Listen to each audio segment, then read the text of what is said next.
जय गुरुदेव जय गुरुदेव।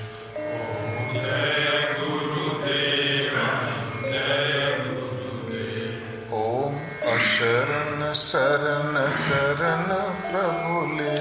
ओम शरण शरण शरण प्रभुले।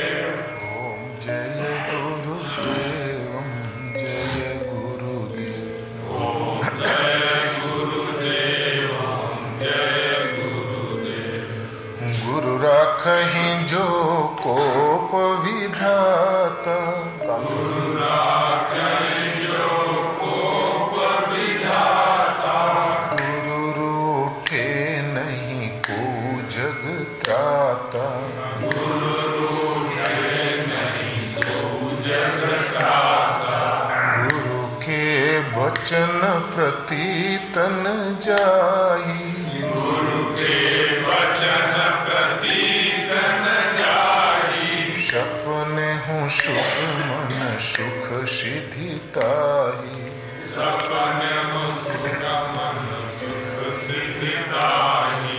ओम जय गुरुदेव जय गुरुदेव। ओम जय गुरुदेव जय गुरुदेव।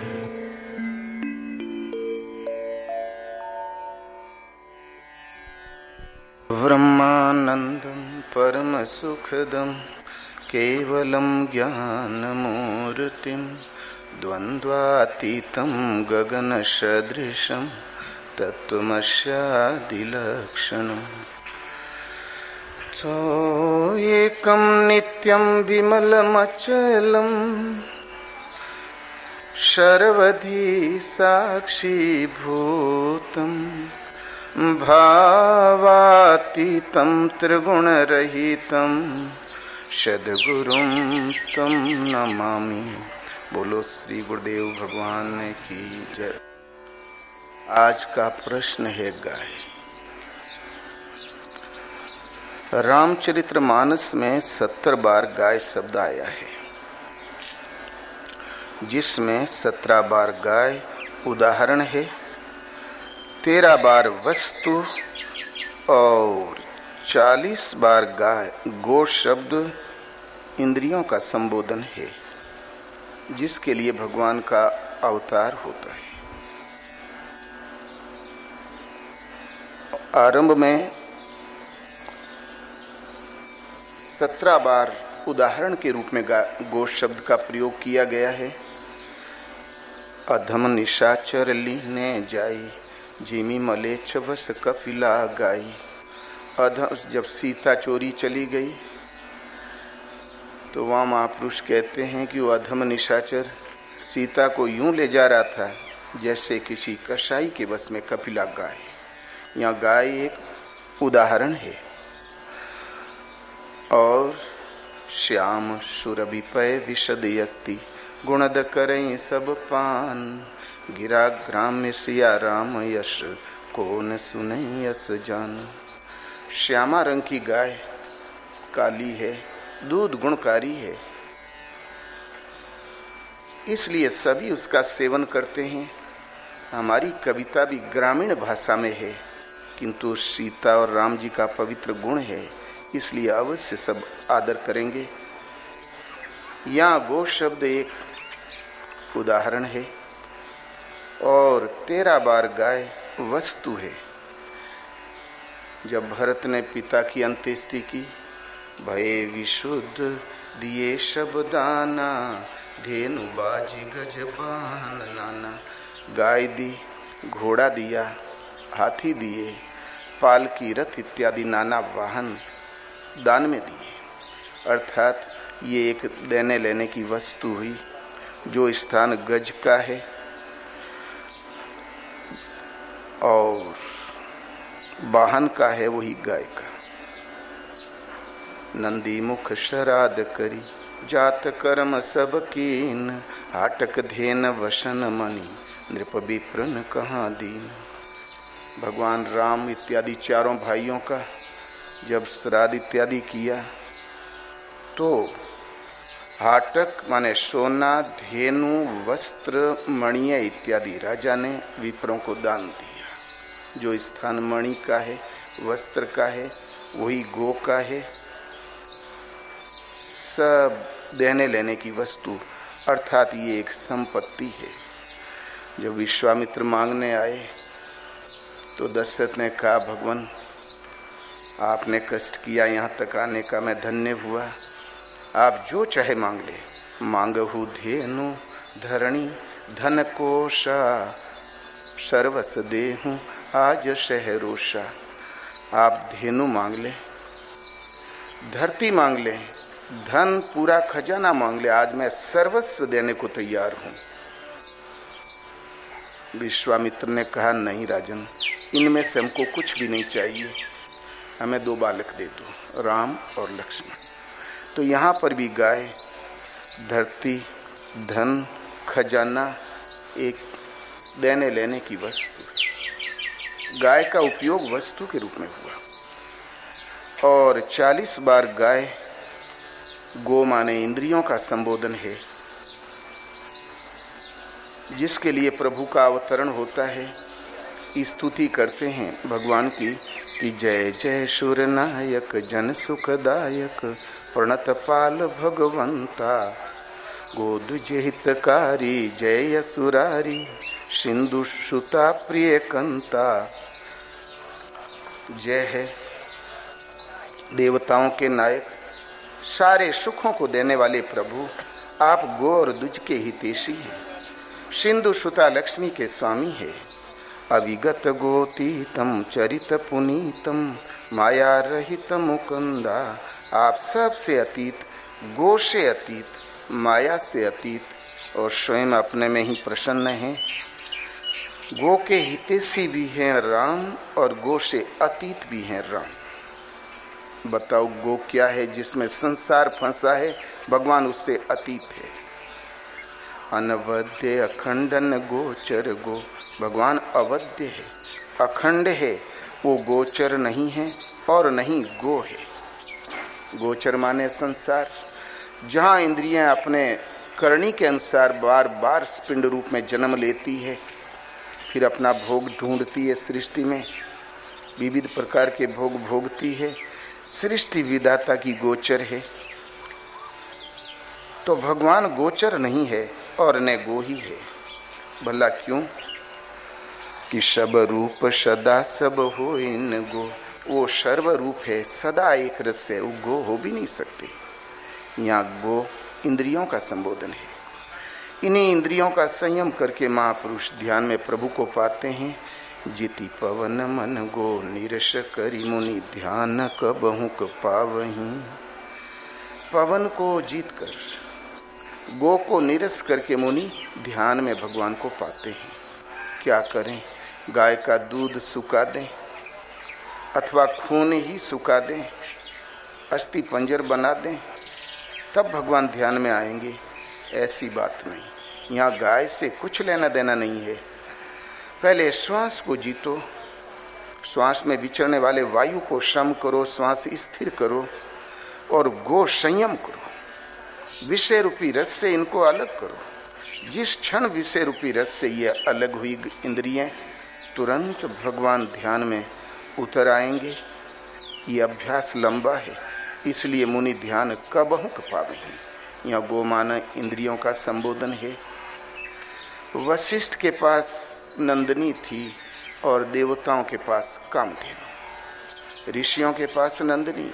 जहाँ इंद्रियां भली प्रकार संयत हुई, ध्यान में प्रभु उतर आए, तो यही इंद्रियां आनंद प्रदान करने वाली होती है। जो इच्छा करी हो मन माही, हरि प्रसाद कछु दुर्लभ नाही। मन में इच्छा हुई कि वस्तु हाजिर। एक विश्वरथ नाम का सम्राट वशिष्ठ के यहाँ घूमते हुए आए। वशिष्ठ ने उनको आतिथ्य प्रदान किया। जो राजभवन में नहीं मिला था वो सब वहां ऋषि के आश्रम में मिल गया। तो बोले, अरे इतना प्रबंध कैसे हुआ? महाराज आपका फार्म कितना बड़ा? बोले बिल्कुल नहीं। प्रॉपर्टी क्या है? बोले बिल्कुल नहीं। तब ये सब हुआ कैसे? तो बोले ये सब नंदनी की कृपा है। तो विश्व रत्न ने कहा, ओ नंदनी एक रत्न है, ये राजाओं के पास होनी चाहिए, नंदनी ले चलो। वशिष्ठ ने कहा नहीं, ये तपस्या का फल है, राजाओं को नसीब नहीं होती। तो बोले ले घसीट के ले चलो। बड़ा बल लगाया, नहीं प्राप्त कर सका। तब उसने तपस्या की, तपस्या में अस्त्र शस्त्र अर्जित किए, फिर लड़ा, फिर भी नहीं पा सका। तब उसे ये ज्ञान हुआ, धिक्कार है छात्र बल को, ब्रह्म बल ही सर्वोपरि, मैं आज से ब्रह्म ऋषि बनूंगा। भजन में लग गए, वो ब्रह्म ऋषि हो भी गए और नंदनी को पा गए। ये कोई गाय नाम का पशु नहीं, माना कि सृष्टि में गो नाम का पशु है, लेकिन ये गो इंद्रियों का संबोधन है। जब ये संयत हो जाती है, प्रभु ध्यान में अब उतर आते हैं, तब ये आनंद, सहज आनंद प्रदान करने वाली होती है। ऐसा भगत मन में भी इच्छा कर दे, तुरंत उसकी व्यवस्था हो जाया करती है। उस समय ये होती है नंदनी। और जब देवी संपद भली प्रकार हृदय में ढल गई, जो परम देव परमात्मा का देवत्व अर्जित करती है, उस वक्त ये होती है कामधेनु। जो भी कामना आई कि पहले से तैयार, उससे मांग लो, हाथी घोड़ा देश विदेश सब तैयार। अरे गाय पशु होती तो केवल दूध देती, ये वस्तुएं कहां से। धेनु एक उपमा है। जब देवी संपद भली प्रकार सद जाती है हृदय देश में, उस टाइम परम देव परमात्मा का देवत्व उतर जाता है। उसी वक्त यही इंद्रियां सारी कामनाओं की आपूर्ति स्वतः करने वाली होती है। आप संकल्प बाद में करोगे, वस्तु पहले हाजिर। इसलिए गो हमारे वैदिक ऋषियों से लेकर आद्योपांत इंद्रियों का संबोधन है। एक पूर्व युग की सत्य युग की कथा है। उदालक नाम के ऋषि, उन्होंने घन घोर तपस्या की। आस्ते आस्ते उन्होंने 1,00,000 गाय इकट्ठी की। गो गाय सब तो अब है, अपभ्रंश है, हिंदी अनुवाद है क्षेत्रीय भाषा का। गो एकत्रित की, जो अंतिम तृण चुन चुकी थी, अंतिम गोबर कर चुकी थी, अंतिम दूध दे चुकी थी, और शांत सम खड़ी 1,00,000 गाय एकत्रित किया और विप्र को दान देने चले। नचिकेता उनका पुत्र था। महर्षियों के शिष्य भी गुरु पुत्र ही कहलाते हैं। उसने कहा, गुरुदेव मुझे आप किसे देंगे? बोले जाओ, मैं यमराज को देता हूं। नचिकेता पीछे लग गया यमराज के। यमराज ने बहुत टालना चाहा। बोले वत्स, तुमको मैं राज्य देता हूं, चक्रवर्ती सम्राट बनाता हूं, तुम्हारे पिता को बना देता हूं। बोले नहीं भगवान, यदि आप ही की मुझ पर दृष्टि पड़ गई है तो मुझे आत्मज्ञान प्रदान करें। तो बोले अरे नचिकेता मान जाओ तुम, मैं विष्णु पद देता हूं, तो मैं शिव धाम देता हूं। तो बोले नहीं प्रभु, मुझे केवल आत्मज्ञान चाहिए। बहुत ठोका बजाया, देखा कि परीक्षा में खरा है, ये पात्र है। तब उस यमराज ने, उस धर्म ने उसे आत्मज्ञान दिया, जिसको जान लेने के बाद कुछ भी जानना शेष नहीं रहता, वो ज्ञान प्रदान किया। वास्तव में उदालक का मतलब होता है अभ्युदय की ओर गमन करना, सहज प्रकाश स्वरूप जो परमात्मा, उनकी ओर गमन करना। प्रभु की स्वरूप की ओर बढ़ते बढ़ते जब सहज प्रकाश की स्थिति आ जाती है, न तद भाष्यते सूर्योन शशांको न पावकः यद गत्वान निवर्तन्ते तद धाम परमम मम। भगवान कृष्ण कहते हैं अर्जुन, उस सहज स्वरूप को न अग्नि ने सूर्य ने चंद्रमा ही प्रकाशित कर सकता है। वो परमात्मा सहज स्वयं प्रकाश स्वरूप है। जब उदय अभ्युदय वहां तक हुआ, तो फिर ये इंद्रियां तो 10 से, लेकिन इनकी प्रवृत्तियां अनंत है, लाखों हैं।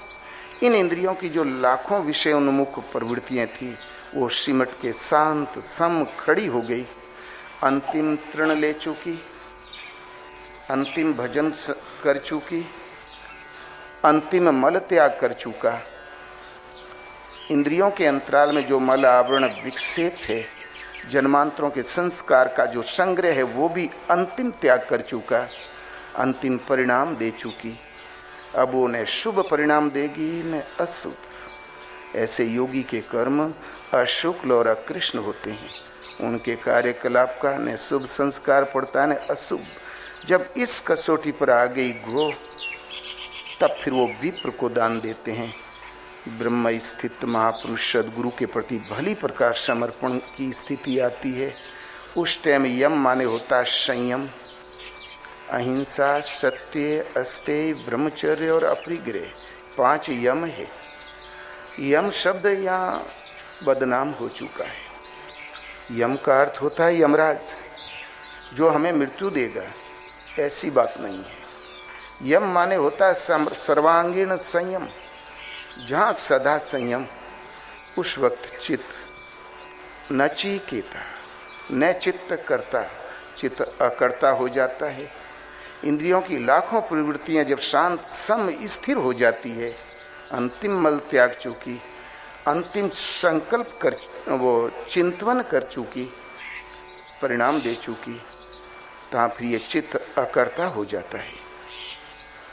न चित्त करता, ऐसा निरोध चित्त ही उस जिस क्षण हुआ, संयम पूर्ण हुआ।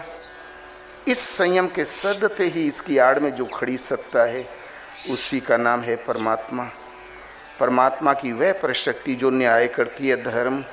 भगवान पहले परीक्षा लेते हैं, ये ले वो ले, स्वर्ग ले, वैकुंठ ले, धन ले, ऐश्वर्य ले, लेकिन साधक की श्रद्धा जब लक्ष्य से नहीं चलायमान हुई, तब वो स्वयं साधक में दृष्टि बनकर खड़े हो जाते हैं, सामने स्वयं खड़े हो जाते हैं और अपनी स्थिति का बोध करा देते हैं। उसी का नाम है आत्मदर्शन। भगवान कृष्ण कहते हैं, अर्जुन, इस कर्म को किए बिना न कोई भगवान को प्राप्त कर सका है और नहीं भविष्य में कोई कर सकेगा। किंतु कर्मों की पूर्ति में आत्मा जहाँ विदित हो गई, आत्म तृप्त हो गया, आत्म स्थित है, उस पुरुष के लिए किंचित भी कर्तव्य शेष नहीं। प्राप्त होने योग्य वस्तु अप्राप्त नहीं, करे तो कोई लाभ नहीं, छोड़ने से कोई हानि नहीं। फिर भी वे महापुरुष पीछे वालों के मार्गदर्शन के लिए कर्म में बरतते हैं, स्वयं के लिए उनका कोई प्रयोजन नहीं। तो जब आत्मदर्शन ही हो गया नचिकेता को, तो स्वरूपस्थ हो गया। किंचित भी प्राप्त होने योग्य वस्तु अप्राप्त नहीं रही। ये रूपक है साधना के, योग साधना और संयम की। न कि कोई अलग से गाय थी पशु नाम की। जर्मन एक बार भारतीय वेद पा गए,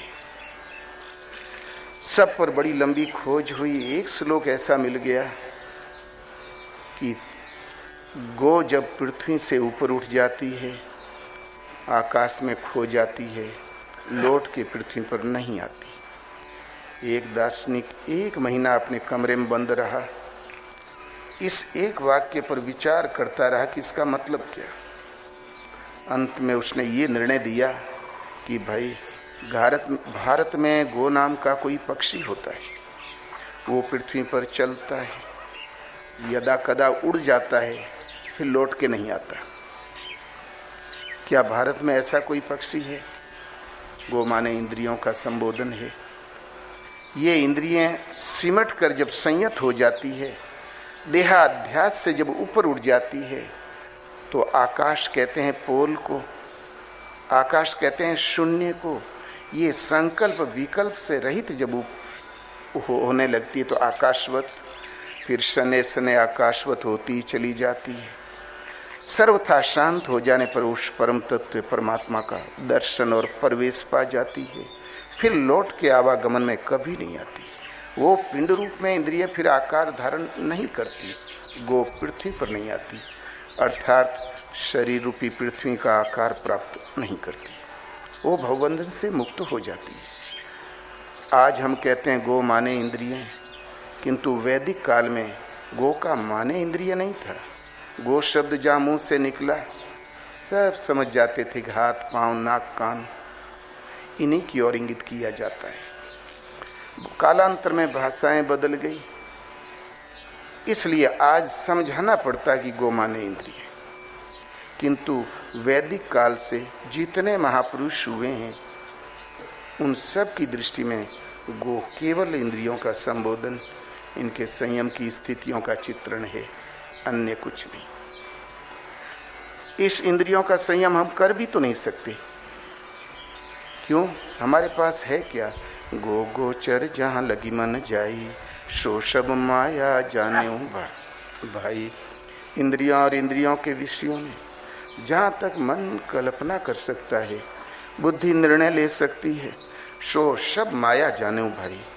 वो माया है, माइक क्षेत्र का ही छोटा बड़ा निर्णय है, सत्य कदापि नहीं। मनुष्य के पास इंद्रियां मन छोड़ के और है क्या?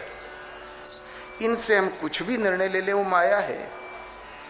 ऐसी परिस्थिति में हम सत्य को, उन परम तत्व परमात्मा को कैसे जाने? उसके लिए एक ही तरीका है, जब हमारा संयम ऐसा हो कि प्रभु उतर आए, आत्मा से अभिन्न होकर खड़े हो जाएं, हमारा मार्गदर्शन करने लगे, उनके संरक्षण में चलकर ही पुरुष उन परमात्मा तक की दूरी तय कर पाता है। इसलिए अवतार गो के लिए होता है। अवतार लेके भगवान इस इंद्रियों को दिशा देते हैं, मन को दिशा देते हैं कि ये कर और वो मत कर। संत कबीर पढ़े लिखे नहीं थे, पढ़ा लिखा कुछ जान भी तो नहीं सकता, ये तो प्रत्यक्ष दर्शन है। शबरी पढ़ी लिखी नहीं थी, वाल्मीकि भी अनपढ़ थे, ये तो आंखों देखा हाल, अभ्यास का परिणाम। किंतु कबीर संत थे, अभ्यासी थे, उन्होंने पाया इस इंद्रियों के समूह का एक चित्रण दिया। भाई रे गैया एक विरंची दियो है, भाई रे गैया एक विरंची दियो है, गैया भार अभार भो भारी, गैया एक विरंची दियो है। नव नारी का पानी पियत है, त्रिखा त्योन बुताई, गैया एक विरंची दियो है। नव नाली का पानी धुआंधार चल रहा था, सब पी गई, फिर प्यासी की प्यासी। कैसी है ये गैया? कोठा 72 ओलो लावे, वज्र की वाड़ लगाई, खूंटा गाड़ी दवरी दृढ़ बांधे, तैयो तोर पराई, गैया एक विरंची दियो है। 4 वृक्ष 6 शाखावा के, पत्र 18 भाई, एतिक ले गम की सी गैया, गैया अतिरे हरहाई, गैया एक विरंची दियो है। ई सातों ओ रोहे सातों, नवेरु चवदेह भाई, एतिक गैया खाय बढ़ायो, गैया त्यों न घाई, गैया एक विरंची दियो है।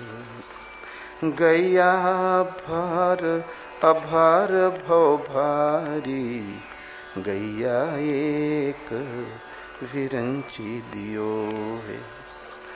पुरता मेरा ती है गैया, श्वेत सगी है भाई, अवरण वर्ण कछो नहीं वाके, खद अखद हूँ खाई, गैया एक विरंची दियो है। ब्रह्मा विष्णु खोज ले आए, शिव सनकादिक भाई, सिद्ध अनंत वाकी खोज पड़े हैं, गैया किन्हु न पाई, गैया एक विरंची दियो है। कहत कबीर सुनो भाई संतों, जो यह पद अर्थावे, जो या पद को गाय विचारे, आगे हुई निर्वाहे, संतों गैया एक विरंची दियो है। गैया के भार अभार भव भारी, गैया एक विरंची दियो है। कबीर का दृष्टिकोण वही है जो वैदिक ऋषियों से लेकर आद्योपांत महापुरुषों का रहा है। कबीर का कहना है केवल एक गाय, दो चार नहीं, गैया एक विरंची दियो है। विधाता ने एक गाय प्रदान कर दी है। कैसी गैया? और गैया तो पांवों से चलती है, वो आपके सिर पर लदी है। तो गैया के भार अभार भव भारी, गैया इतनी वजनी कि अभार है, असह है। भला उसका भार है कितना? भव भारी। पूरा संसार का भार इस गाय का भार है। गो का भार इतना भयंकर, जो भी इंद्रियों के दायरे में जीता है त्राही त्राही कर रहा है। राजा रंक सभी दुनिया के छोटे बड़े मजूर, हरिश्चंद्र एक हरि भजन बिनु अंत धूल की धूल। राजा दुखिया प्रजा दुखिया, साधु के दुख दूना। आशा तृष्णा सब घट व्यापी, कोई महल ना सूना। जब तक कुछ हमने प्राप्त कर लिया, आशाएं भड़क जाएगी, हमारी इच्छा तृप्त नहीं होगी, उसमें और चौगुनी वृद्धि हो जाएगी। इसलिए उत्तरोत्तर वस्तु ढूंढता ही रहता है। एक पग आगे बढ़ गया, थोड़ी संतुष्टि हुई, और जो हमारा स्तर उससे एक पग नीचे हो गया तो त्राही त्राही, ब्लड प्रेशर हाई, सब कुछ हो जाता है। ये सब गो माने इंद्रियों का सामूहिक नाम है इच्छा। सब इसी का दबाव है। भला ये गाय खाती क्या है, पीती क्या है? तो नवनारी का पानी पियतु है, त्रखाते न बुताई।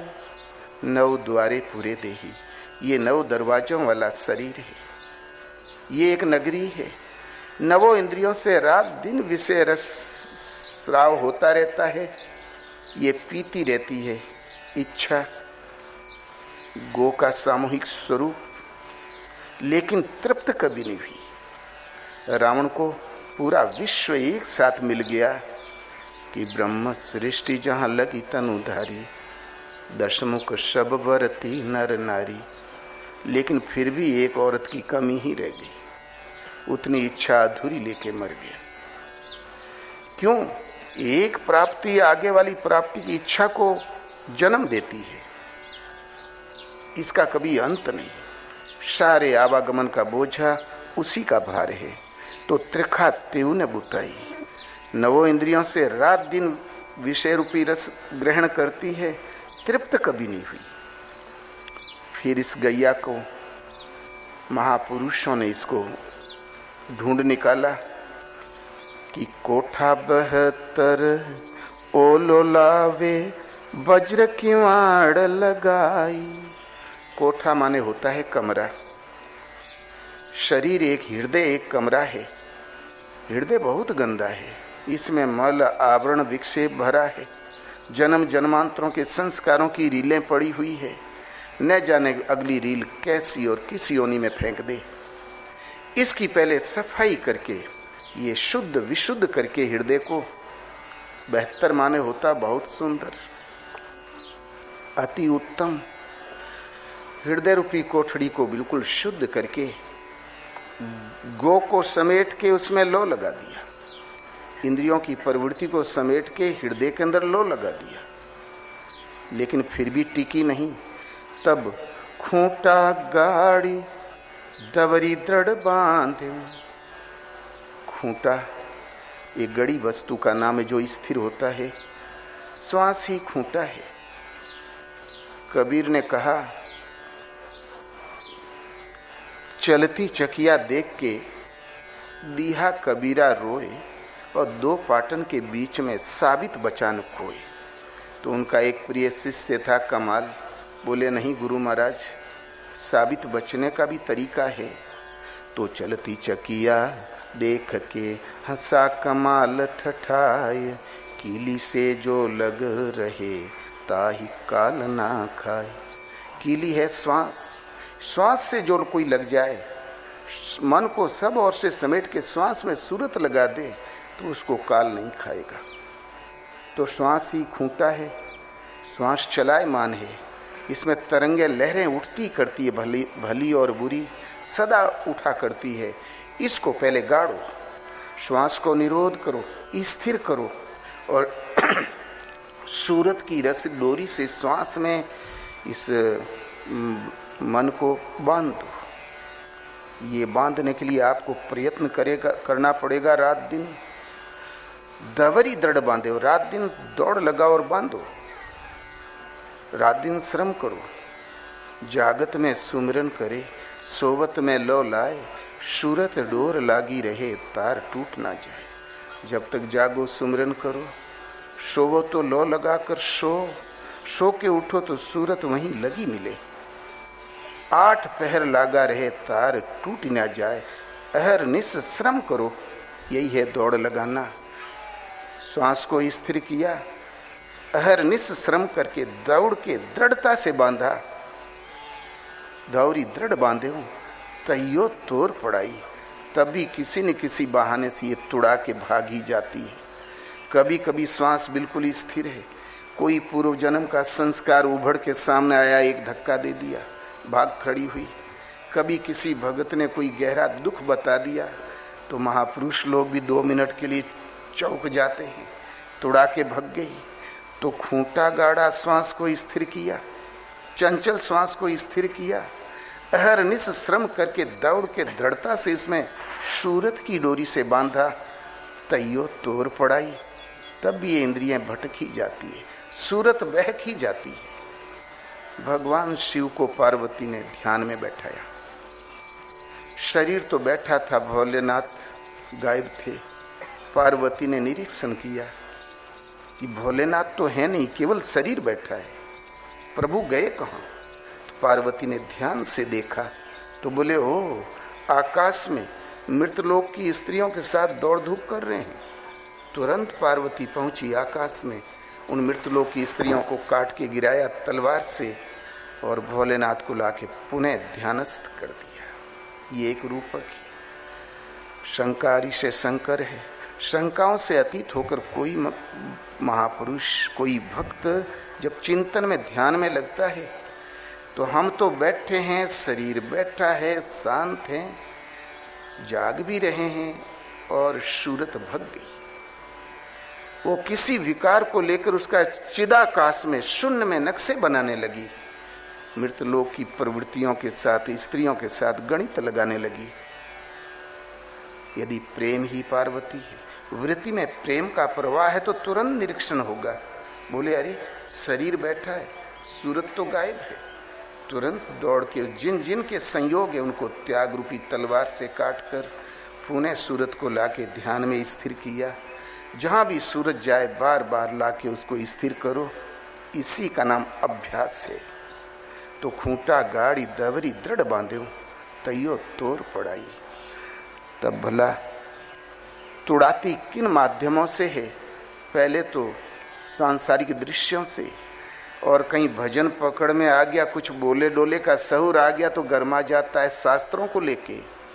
तो 4 वृक्ष 6 शाखावां के पत्र 18 भाई। 4 वेद 6 शास्त्र 18 पुराण, एतिकले गम की सी गैया। इन सब को लेके अकड़ गई गैया।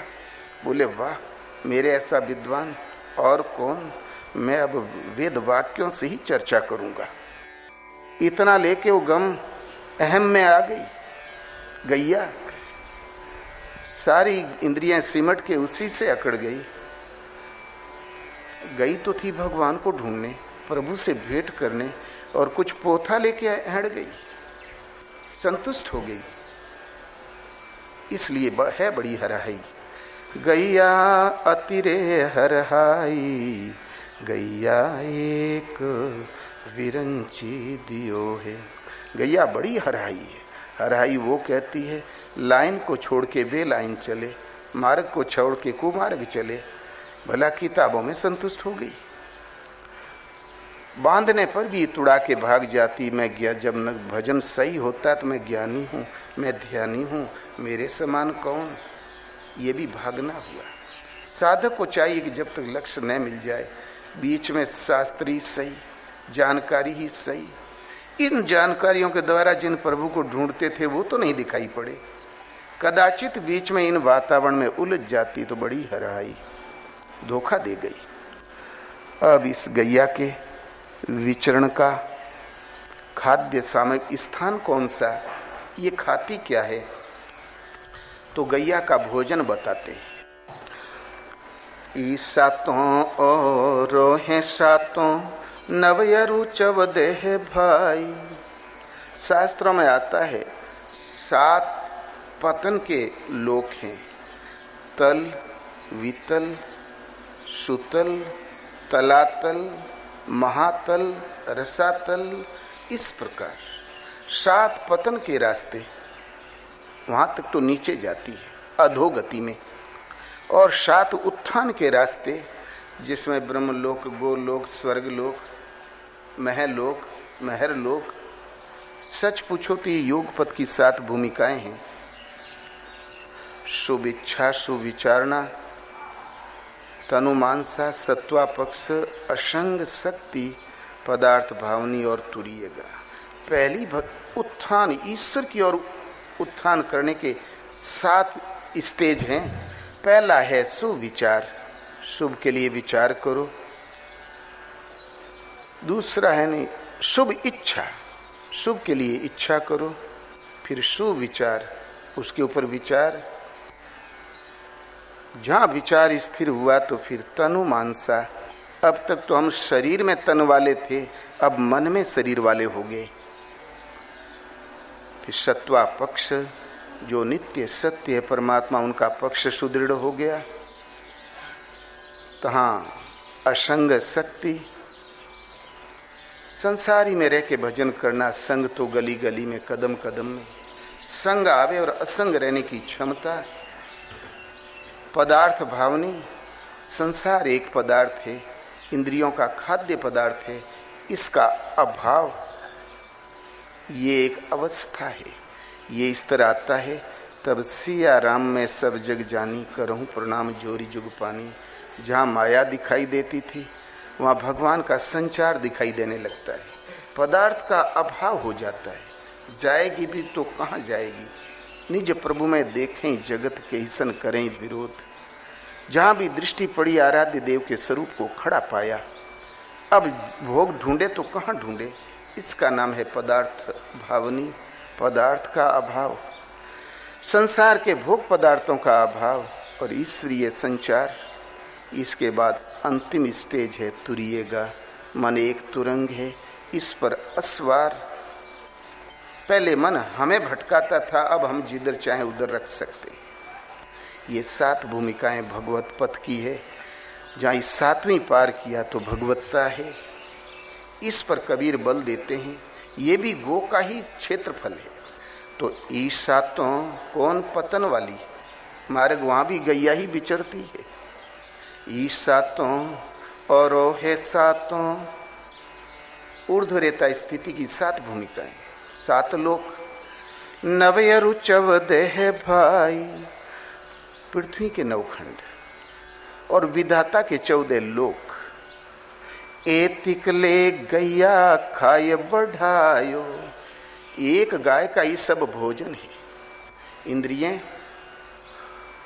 इन समस्त योनियों में भ्रमण करके आई है ये गैया।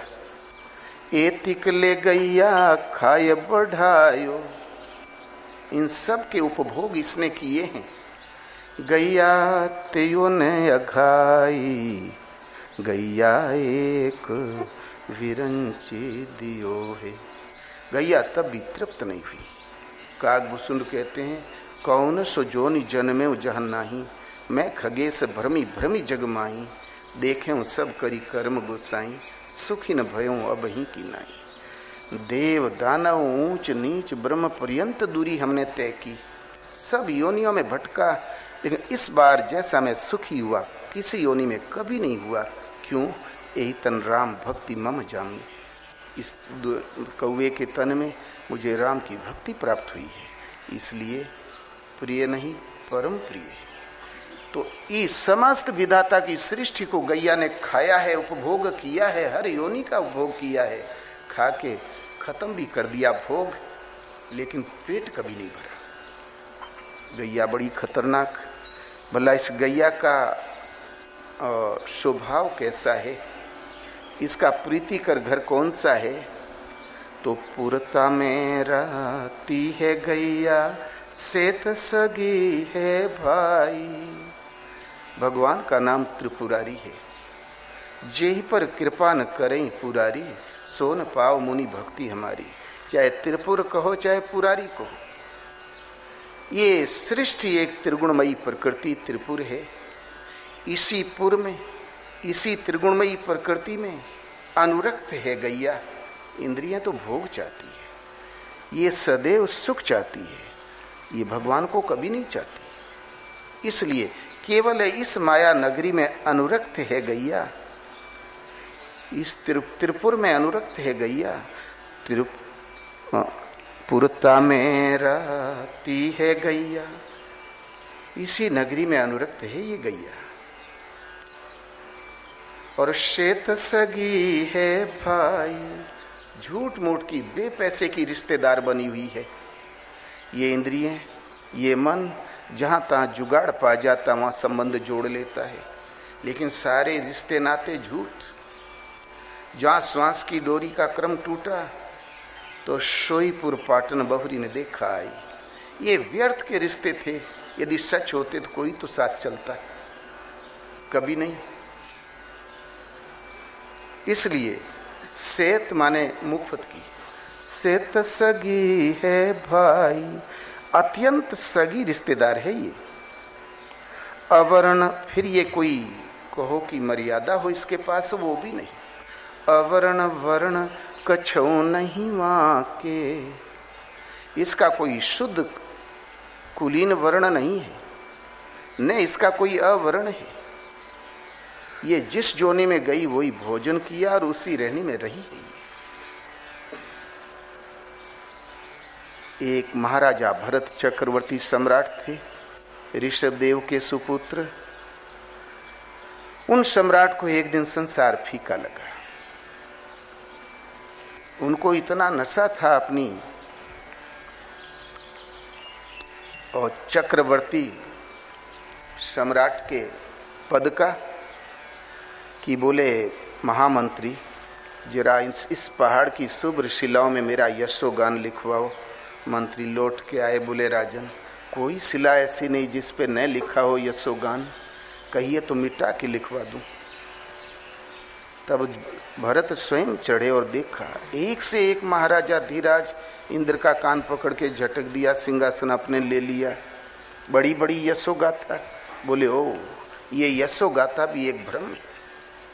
इनका तो यशोगान लिखा हुआ है, जो किंवदंतियों में नहीं, इतिहास में नहीं, मूक शिलाओं में कुछ लिखा अवश्य। ये तो हमारा एक भ्रम है। तुरंत उन्हें वैराग्य हो गया, क्योंकि एक महापुरुष के लड़के भी थे।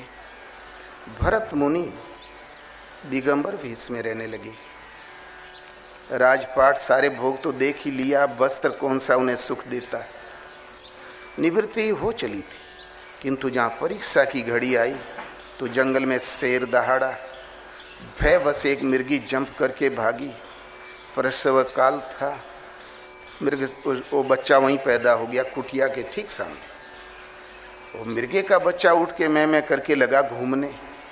भरत को दया आ गई, पाल लिया, बड़ा सुहावना था। मिर्गा जब थोड़ा युवा हुआ, छलांग मारा, जंगल में ओझल हो गया। भरत चिंतित हो गए, अरे ये तो चीते का मुंह सूंघ लेगा, बहलिए के भी पास चला जाएगा, कहीं शेर ने खा ले, अब तक आया नहीं। ये सोच ही रहे थे कि वो क्षण उनके इस शरीर का अंतिम क्षण था। अंतिम क्षण में यही सोचते सोचते शरीर देहावसान हो गया। अगला जन्म मिला तो मिर्गी का मिला, किंतु मृग योनि में उनके ज्ञान था कि अरे मैं भरत मुनि और ही चौपाया हो गया एक आसक्ति की वजह से। फिर उस शरीर को भी हट करके त्यागा। फिर एक विप्र के घर में जन्म लिया, वहां भी भरत ही नाम पड़ा। तो निवृत्ति के करीब पहुंचे हुए महापुरुषों को जब इन अधम योनियों में आना पड़ता है, तो आप हम यदि कदाचित गए ही हों तो कौन बड़ी बात, जाना ही पड़े तो कौन बड़ी बात। और उस योनि में मालपुए थोड़े ही मिलेंगे, बेड टी थोड़ी मिलेगी आपको, वहां तो घासी दूब मिलेगी और क्या। कदाचित गिद्ध जन्म गए तो सड़ा मांस। तो इस गो के, इन इंद्रिय समुदाय के न कोई वर्ण है न अवर्ण है। आज जो आपके लिए अखाद्य है, अगली योनि में वही पवित्र भोजन है। सुअर हो गया तो हुआ सवेरा, तो सीधे मेले में जाके डट गए। आज हम जिससे नाक सकोड़ते हैं उस टाइम पौष्टिक पदार्थ है। जो कायदे से भोजन पाता है उस सुअर की बाड़ी देखो ना, चर्बी झूलने लगती है। उनके लिए वही पौष्टिक पदार्थ है। इसलिए गो माने इंद्रिय समुदाय का न तो कोई शुद्ध वर्ण है न कोई बुरा वर्ण है। तो अवर्ण वर्ण कछो नहीं वहां के। भोजन क्या करती है? खद अखद हूं खाई, गैया एक विरंची दियो है। जो खाद्य है सेवन योग्य है, जो अखाद्य है असेवनीय है, उन सब को ये खाती आई है और खाएगी। इस पर कहते हैं ब्रह्मा विष्णु खोज ले आए, शिव सनकादिक भाई। ब्रह्मा विष्णु शिव सनत सनातन सनत कुमार नारद ये सब खोज के लिए निकले। सिद्ध अनंत वा की खोज पड़े हैं। अनंत सिद्ध अनादि काल से इसी गैया की खोज में चले, किंतु गैया किन्हु न पाई, गैया एक विरंची दियो है। किंतु किसी ने आज तक गैया को देखा नहीं, पाया नहीं, पकड़ नहीं पाए। क्यों? कि जहां साधना की पूर्ति काल आया तो इंद्रिय संयत हुई, और सर्वथा जब निरुद्ध हुई तो मिट गई। जप मरे अजपा मरे। इंद्रिय संयम करने के लिए जाप प्रमुख साधन है, नाम जप। लेकिन जप की भी कई श्रेणियां हैं। जप अनिवार्य, जप मरे कब? जब अजपा जागृत हो जाए। अजपा मरे कब? जब अनहद की पकड़ आ जाए। अनहद हूं मरी जाए, भला वो कब? उसकी आवश्यकता भी कब नहीं रहेगी। सूरत समानी शब्द में ताही काल ना खाए। सूरत कहते हैं मन की दृष्टि को। ये जब श्वास में विचरने वाले शब्द को सुनते सुनते सूरत शब्द में समा गई, शब्द मात्र शेष रह गया, ताही काल ना खाए। काल से अतीत अकाल पुरुष परम तत्व वो वही शेष बच रहता है। भगवान को काल खा लेता होगा तो आपको भी खा लेगा। तो सूरत के समाहित होते इंद्रियों का आकार मिट जाता है, ये प्रकृति पुरुषत्व में विलीन हो जाती है। फिर ईशावासम मिदम सर्वम यत किंचित जगतियाम जगत, सर्वत्र ईश्वर का वास है, किंचित भी लेस मात्र भी कहीं जगत है ही नहीं। ये गो अपना स्वरूप खो देती है। कब? जब सूरत शब्द में समा जाती है। इसलिए खोज के लिए निकले जरूर, जो भली प्रकार संयम सदा, तो गैया सूरत जहां शब्द में समाई, गैया भी उसी में विलीन हो गई। तो गैया किन्हु न पाई, किसी ने प्राप्ति नहीं किया। ढूंढते ढूंढते जब भली प्रकार करीब पहुंचे तो भगवान की भगवत्ता में विलीन हो गई। अर्थात इसके विलीन होने में ही मुक्ति है कि मन मरा माया मरी हंसा बेपरवाह, जाका कछुअन चाहिए सोई सहन साह। मन मरा तो माया मर गई, क्योंकि माया जिस पर रेले होती थी वो धरातल मन था। जब वो धरातल ही मिट गया तो माया किस पर प्रसारित हो। ताहंसा बेप्रवाह, जो भक्त है ये जीव, ये निश्चिंत हो जाता है। क्यों? कि जाको कछुन चाहिए सोई सहनसा। यदि परमात्मा अलग होता तो चाह अवश्य होती। जब वो भी अलग नहीं रहा, तो चाह करें तो किसकी करें। मन के मिटते ही माया मिट जाती है। पहले इंद्रियों का समूह दमन होता है, फिर मन का समन होता है। निरोध मन भी जहाँ विलीन हुआ तो इंद्रियों और मन का आकार शांत हो गया। तहाँ फिर परम तत्व परमात्मा ही सर्वत्र व्याप्त छा जाता है, व्याप्त हो जाता है। इसलिए गैया किन्हु न पाई, अंत में ये मिलती नहीं बल्कि मिट अवश्य जाती है। जब तक जिंदी है तब तक तो कष्ट देगी ही। अंत में संत कबीर कहता है ये अनिवार्य है, मोक्ष का एक रास्ता यही है कि आप इंद्रिय संयम करें। तो कहत कबीर सुनो भाई संतों, जो यह पद अर्थावे। कबीर कहता संतों ध्यान दो। क्यों? कबीर जानते थे कि मैं जितना गोपनीय ढंग से प्रस्तुत करता हूं सब कुछ समझने की क्षमता नहीं हो सकती। इस मानव समाज में जिनमें वो क्षमता थी वो थे संत। कबीर की क्लास के छात्र हैं संत। उन संतों को उद्देश्य बनाकर कबीर ने अपनी वाणी का प्रसारण किया। तो कहत कबीर और सुनो भाई संतों, जो यह पद अर्थावे। ये जो गो वाला जो प्रकरण है, नवनाली का पानी पी गई, खूंटा गाड़ के पवित्र कोठे में वज्र किवाड़ में बांधा तभी तुड़ा के भग गई। चराचर जगत उसका भोजन तृप्त कभी नहीं हुई। ब्रह्मा विष्णु सब सिद्ध खोज आए लेकिन पाया कोई नहीं। जो यह पद अर्थावे, जो इस पद में बताया हुआ जो अर्थ है उसको प्राप्त कर ले, जान ले। या पद की जो गाय विचारे, इस पद में बताई वर्णित गाय पर जो विचार कर ले, आगे हो निर्वाहे गैया एक विरंची दियो है। जो इस पद में बताई हुई गाय उसके अर्थ में समझ ले, उसमें ढल जाए, वो आगे होके सबका निर्वाह करता है। वो स्वयं सद्गुरु है और दूसरों को तारने की, निर्वाह करने की, निवृत्ति प्रदान करने की, इस जगत में जीने की कला वो जानता है, वही सिखा सकता है। वो सद्गुरु की स्थिति है। भाई रे, महापुरुषों की दृष्टि में यावन मात्र जगत उनका अपना होता है। इसलिए कहता भाइयों सुनो, एक ऐसी गैया जो विधाता ने, देव ने हमको प्रदान की है। गैया है वजन में कितनी कि गैया भार अभार, उसका भार अक्षय है। कितना भार है कि भव भारी, सारे भव माने आवागमन, जन्म मृत्यु का चक्कर, ये सारा चक्र इस गौ का ही वजन है। और अभार है, जो इसके आश्रित है वो तड़पता ही रहता है, वो रात दिन दबा रहता है। अभार है किंतु घूम फिर के प्यारा वही लगता है। छुटकारा पाए तो जाए कहाँ। इसलिए कहते हैं कि जो ये पद अर्थ आवे, आगे हो निर्वाहे, वो सबको आगे बढ़ के सबका निवारण कर सकता है। ईगो के संकट से गोतीत स्थिति दिला सकता है।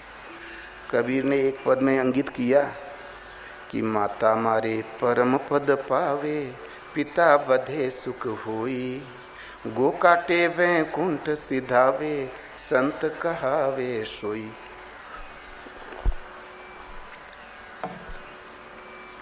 माता को मार देगा वो परम पद पा जाएगा। बड़ा सुनने में अनर्गल लगता है, और पिता मार डालो तो सहज सुख पा जाओगे। क्या है बवाल? भगवान ये योगिक शब्दकोश है, एक साधना की एक लड़ी कड़ी है। इसमें भगवान कृष्ण कहते हैं, अर्जुन ये त्रिगुणमयी प्रकृति गर्भ को धारण करने वाली माता है, और मैं ही परम चेतन बीज रूप से पिता हूं, और माता पिता तो निमित्त मात्र है। परमात्मा स्वयं परम तत्व परमात्मा ही परम चेतन बीज रूप से पिता, और प्रकृति गर्भ को धारण करने वाली माता। तो इस माया, इस माता का जो दमन कर ले वो परम पद प्राप्त कर लेगा। परम पद है परमात्मा। परम पद प्राप्ति के साथ वो दिखाई पड़ेंगे परम तत्व, शाश्वत तत्व, परम धाम।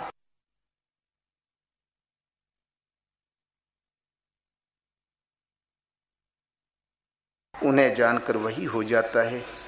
भगवान जब अपनाते तो फिर अलग से रख दिया, तब तो बेचारा जीव का जीव अपनी विभूतियों से आप्लावित कर देते हैं, उन अपने स्वरूप में समाहित कर देते हैं। जो भगवान है अपना सर्वस्व प्रदान कर देते हैं। तो सुर शरी मिले सो पावन कैसे, ईश यानी सही अंतर जैसे। एक गिलास गंगा जल गंगा से स्पर्श करवा दो, बताओ गिलास भर नाम रहेगा कि गंगा भर? गिलास की संज्ञा मिट जाएगी और गंगा का धारा प्रवाह सबके सामने विदित होगा। ठीक इसी प्रकार उस ईश्वर का विशुद्ध अंश है आत्मा। साधना के सही दौड़ में पड़कर इंद्रियों के संयम की उस कसौटी काल में जहाँ आत्मा विदित हुई, स्पर्श और स्थिति मिली, तो अंश खत्म और अंश ही शेष बच रहता है। जीव जो बूंद के गिलास के रूप में था वो खो गया, और परमात्मा जो व्याप्त है वही प्रवाह शेष बचा। यही है जानत तुम्हें तुम्हें हो जाई। जब वही स्थिति मिल गई तो परमात्मा भी भिन्न नहीं रह गया, या पिता भी अलग नहीं, इसलिए पिता वधे सुख होई। परमात्मा जब अपने में समाहित कर लेता है, अपनी स्थिति प्रदान कर देता है, उसके बाद में वो भी अलग अब नहीं बचागी जिसकी हम खोज करें। तो सुख होई, जो शाश्वत सुख है, सहज सुख है, वो वहां नसीब होता है, वहां उसे वो प्राप्त कर लेता है। और गो काटे वैकुंठ सिधावे, संत कहावे सोई। गो माने मन से इंद्रिय, इंद्रियां जो दौड़ धूप कर रही है, इसकी दौड़ को रोको, इन्हें काटो। जिस क्षण इंद्रियां भली प्रकार संयत हुई तो वैकुंठ सिधावे, कुंठ कहते हैं कोने को, बॉर्डर को, सीमा को, वैकुंठ कहते हैं वेसी असीम को, जिसकी कोई सीमा निश्चित न किया जाए। इसको बेहद, अनहद, वैकुंठ के ही शब्दों से महापुरुषों ने समझाया है। जहाँ इंद्रियों का भागदौड़ शांत हुई तो पहले भजन करते हैं तो मन उच्चाटन कर जाता है। क्यों? कि इंद्रियां खींचती है किसी न किसी रस में। जहाँ इंद्रियां भली प्रकार संयत हुई, इनकी भागदौड़ टूट गई, कट गई, तहाँ वैकुंठ सिधावे, भजन मापतोल से ऊपर उठ जाता है, धारावाही हो जाता है। जागत में सुमरण करे, सुवत में लो लाए, सूरत डोर लागी रहे, तार टूट ना जाए। सूरत जब तक जागो सुमरण करो, सोवो लो लगा के, सो के उठो तो सूरत वहीं लगी मिले, कर्म न टूट जाए। 8 पहर लागा रहे, कर्म टूट ना जाए। ता ये भजन धारावाही हो जाता है, कंटिन्यूअस। ये है माप तोल से ऊपर उठ गया। पहले था 4 घंटे 6 घंटे, अब जागत सोवत एक रस जब प्रवाहित हो जाता है। जब इंद्रियां विकारों की ओर खींचती ही नहीं तो चिंतन धारावाही हो जाता है। जागते सोते एक रस, ये भजन की एक वैकुंठ बेहद अवस्था है। और जब तक इंद्रियां खींचती रहेगी तब तक 2 घंटे भजन में बैठो, शायद आप आधा ही घंटा समय दे पाओगे। जिस मन को रुकना चाहिए वो तो हवा से बातें करेगा, किंतु भली प्रकार जहाँ संयम सदा, तो जो समय दोगे वो पूरा का पूरा आपके साथ है। इस तरीके से गो माने इंद्रियों का संबोधन है। इन इंद्रियों को हम नहीं रोक सकते। मल की छूट मल ही के धोए, मल में लथपथ किसी चद्दर को आप मल में लपेटें, उसी में पिटाई करें कीचड़ में, और गप हो जाएगा कीचड़, उसमें दाग नहीं छूटेगा। तो इंद्रियों के द्वारा हम इंद्रियों को नहीं रोक सकते, क्योंकि इंद्रियों और इंद्रियों के विषयों में जहाँ तक मन कल्पना करता है, जहाँ तक बुद्धि निर्णय लेती है, अपने निर्णय का भले अति इंद्रिय ज्ञान नाम दे दे, संज्ञा रख दे, लेकिन है तो सब माया। क्यों कि गो गोचर जहाँ लगी मन जाई, सो सब माया जाने भाई। वो सब माया है। जहाँ तक बारीक सूक्ष्म निर्णय कर लो है तो माया। अब इंद्रियें मन छोड़ के आपके पास है क्या?